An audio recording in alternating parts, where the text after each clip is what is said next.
জনগণের হয়ে সরকার যে সিদ্ধান্তগুলো নেয় সেগুলোই জননীতি, আর এই জননীতিতে তরুণদের অংশগ্রহণ বাড়ানোর জন্যই আমাদের policy camp.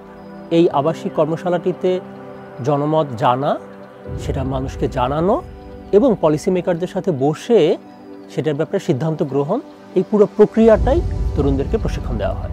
আইআইডির youth for policy কার্যক্রমের অংশ হিসেবে পলিসি ক্যাম্প নামক 5 দিনব্যাপী একটি আবাসিক প্রশিক্ষণের আয়োজন করে।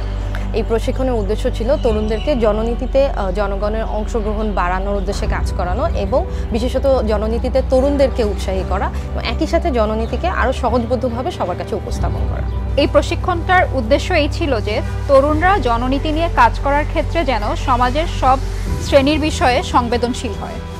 পলিসি ক্যাম্প হচ্ছে তরুণদের একটি ফ্লোর দিচ্ছে কিভাবে তারা জনমতটা প্রকাশ করতে পারে, এবং যেহেতু তরুণ প্রজন্ম আগামী প্রজন্মতে লিড দিবে, সেহেতু পলিসি ক্যাম্পটা খুবই গুরুত্বপূর্ণ এর জন্য, কারণ তাদের জনমতগুলোকে একত্রিত করে সেগুলো তারা সামনের দিকে নিয়ে যেতে পারবে।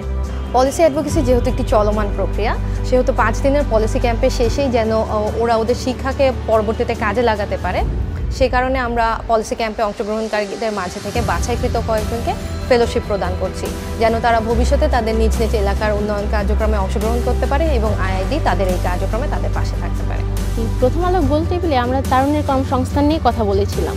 আমরা যে সমস্ত সরকারি কর্মকর্তাদের সাথে বিএমইটি ভবনে দেখা করতে গিয়েছিলাম, তারা আমাদের কথা খুব গুরুত্ব সহকারে শুনেছেন। তারা আমাদেরকে আরও প্রভাবিত করেছেন তাদের কথার মাধ্যমে, যে আমরা যাতে এই ধরনের কাজে আরও ইনভলভ হই। আমাদের সাজেশনের বিষয়ে তাদের প্রতিক্রিয়া খুব ভালো ছিল এবং তারা সেই পরবর্তী পদক্ষেপ গ্রহণে আমাদেরকে বিভিন্ন ধরনের পরামর্শ দিয়েছেন।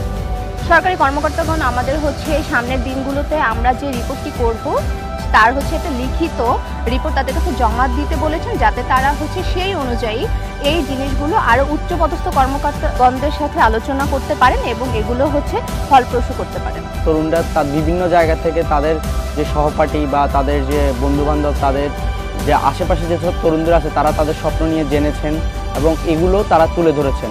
আগে এরকম প্ল্যাটফর্ম ছিল না, তবে এই প্ল্যাটফর্মের মাধ্যমে আমার মনে হয় অল্প অল্প করে হলেও তরুণরা পলিসি মেকিংয়ে তাদের জায়গা অবস্থানটা রাখতে পারবে। ক্যাম্পে যে আমাদের অনেক ফ্রেন্ড হয়েছে, এক এক জায়গার এক একজন, তাদের এক একজনের কাজ আলাদা আলাদা, বাট ওইখানে যে আমাদের যে নেটওয়ার্কটা হয়েছে, আমরা অনেক ধরনের জিনিস আমাদের জানা ছিল না, সেটা জানতে পারছি। যুগটা নেটওয়ার্কিং এর যুগ, আর পলিসি ক্যাম্পের মতো এই ধরনের ক্যাম্পে যেখানে বিভিন্ন জেলা থেকে অনেক লোকজন থাকে, সেহেতু আমি মনে করি যে এখানে এসে আমার নেটওয়ার্কিং সার্কেলটা আরও অনেক বিস্তৃত হলো এবং আমি এখন তো মনে করছি যে বাংলাদেশের 64 জেলায় আমার নেটওয়ার্কিং ছড়িয়ে আছে।